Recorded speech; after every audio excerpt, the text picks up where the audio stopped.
Souhaiter une cordiale bienvenue et à vous et à votre suite. Nous sommes comblés de joie de votre présence. C'est vrai que c'est hier soir que nous avons appris que vous devez faire le déplacement sur ces lieux qui sont pour nous des sites très historiques. Si vous entendez le christianisme en Guinée, Falanya est le berceau. C'est ici que tout a commencé quand les missionnaires sont venus de Barbade via Angleterre et Sierra Leone, sont venus à Tintima. De Tintima, ils sont venus à Falanya. Et ce bâtiment que vous voyez est la toute première église sur le sol guinéen, reconnue. Malgré qu'avant cette église, il y a d'autres églises. Les toutes premières tentatives de 1701 jusqu'à 1850, c'était à Farenja.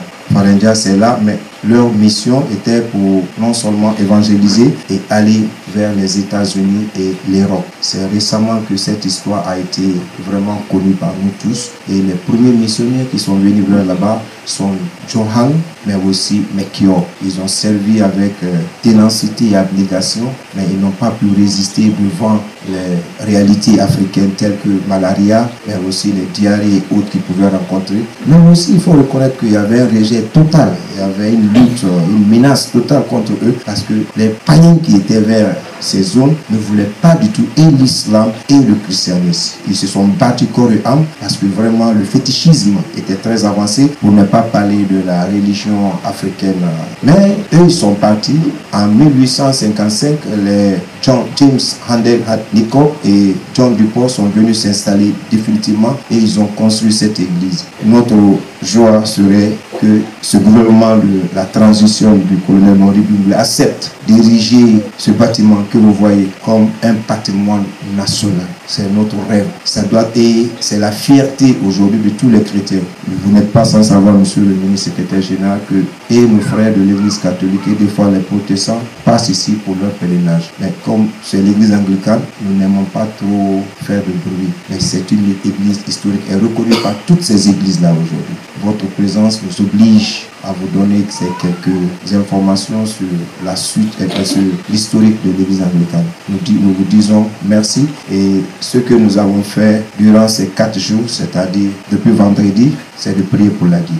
Et ça a été notre thème central. Prier pour la Guinée, parce que nous disons que l'année 2024, c'est une année décisive et une année qui rentre dans l'histoire de l'Église, parce que beaucoup de choses sont attendues. Donc il faut que nous prions du janvier au décembre. Dieu soit au contrôle, que Dieu veille et sur le colonel Mamadi Doumbouya, le Premier ministre, mais aussi sur l'ensemble des Guinéennes et Guinéens, pour que nous puissions traverser cette transition dans un calme, dans une sérénité et dans une fraternité. Malgré qu'on vous a entendu depuis 7 heures, et comme Dieu n'attend pas, donc nous avons entamé, nous avons anticipé. Et je suis que l'être le plus supérieur aussi, c'est Dieu. Donc excusez-nous, mais on a fait. Malgré que je sais que c'est le gros problème que nous avons au sein de notre gouvernement de l'État. Je suis le président de la République, chef de l'État, chef suprême des armées, colonel Mamadi Doumbouya, et son premier ministre, chef du gouvernement, Dr Bernard Gourou. Et je suis là aujourd'hui pour exprimer notre profonde gratitude, remerciement et satisfaction pour toutes les ferventes prières que vous avez consenties, pour toutes les sensibilisations que vous avez faites, pour toutes les œuvres que vous continuez à faire. Ce que nous venons d'entendre, ça va au droit du cœur. Sachez que je suis très fier d'être devant vous aujourd'hui. Je suis là, pour moi c'est un devoir, pour venir vous véhiculer le message du gouvernement sous la direction du président colonel Mamadi Doumbouya. Je m'excuse beaucoup d'être là après 10 heures. C'est dû à la volonté de Dieu, parce que nous croyons tous à Dieu. Et je suis très fier de voir ce symbole, cet édifice, lieu de culte, qui est très historique. Très historique, qui est un symbole de la Guinée, symbole national, comme Monseigneur vient de dire. Je vais traduire et véhiculer ces messages au Premier ministre, qui à son tour va rendre le même message à l'intention de son Excellence, M. le Président Mamadi Doumbouya, qui est très fier de vous.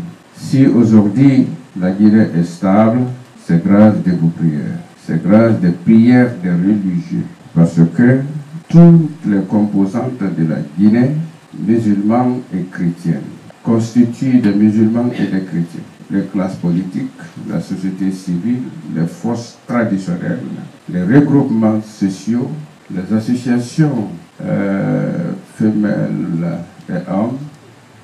Nous sommes tous en Guinée ici, aujourd'hui, 95% sont religieux. Cela veut dire que les conseils au nom de Dieu que vous véhiculez tombent souvent dans les oreilles très attentives. Et les prières que vous faites, Dieu les exauce. Nous voyons, quelle qu'en soit la situation en Guinée, quelle qu'en soit l'agitation, mais ça finit toujours par la voie pacifique. Les Guinéens se comprennent toujours. Nous avons vu beaucoup de violences dans d'autres pays, des guerres civiles, etc. Si cela n'a pas eu lieu encore en République de Guinée, c'est grâce de vous les croyants. Vous n'êtes pas ici aujourd'hui pour venir faire des voyages touristiques, mais c'est un voyage lié à la foi, lié à la croyance. Laissez votre propre famille pour venir consacrer 4 jours. Vous le faites pas seulement pour vous-même, mais vous le faites aussi pour la population guinéenne. Les prières que vous avez faites, c'est ce que la Guinée a besoin aujourd'hui. Nous avons besoin aujourd'hui de la paix, de l'apaisement et la réussite de transition. Cela ne peut se concrétiser sans votre effort. Tout ce que les évêques, les archevêques, les prêtres, les imams, les prêcheurs et les prédicateurs disent en Guinée affectent positivement la Guinée et les Guinéens. C'est pourquoi le chef de cabinet m'a demandé de lui laisser venir me représenter, parce que j'ai un cœur serré par la mort d'un proche direct. Je juge nécessaire, Dieu qui l'a fait, c'est à cause de ce Dieu que je dois me rendre devant les fidèles chrétiens pour exprimer notre gratitude non seulement à Dieu, implorer sa grâce et exercer mon rôle et mon devoir en tant que ministre d'être équitable devant toutes les confessions religieuses. C'est pourquoi je suis là aujourd'hui et sachez que je ne ménagerai aucun effort pour exercer l'équité entre les foi, les confessions religieuses, tant que je peux. Parce que c'est ça aussi ma particularité. Je ne suis pas là en tant que musulman ni chrétien, mais en tant que ministre qui doit veiller, qui doit coordonner, qui doit suivre les pratiques de toutes les religions monothéistes à la République de Guinée. Ça me fait mal que je suis devant d'autres communautés et que ce que vous faites est surtout très remarquable sans être physiquement parmi vous. C'est pour vous dire que la Guinée doit être un point, un dénominateur commun pour nous tous. Mettez la Guinée devant vous dans vos prières. Nous savons que ce pèlerinage est fait pour améliorer notre foi en Dieu, améliorer nos relations et exprimer à Dieu que nous sommes ses esclaves. Aussi, nous voulons qu'à travers cette foi, que vous mettez la Guinée au cœur de vos prières pour que cette transition soit une transition apaisée. C'est le rôle fondamental de tous les religieux. Je suis très fier de mon Seigneur Boston. Nous travaillons ensemble. Donc nous allons faire tout pour que votre message attire l'attention de votre autorité. Et soyez reconnaissés de votre effort et considérés. Considérés par tout un chacun de nous, par le Premier ministre.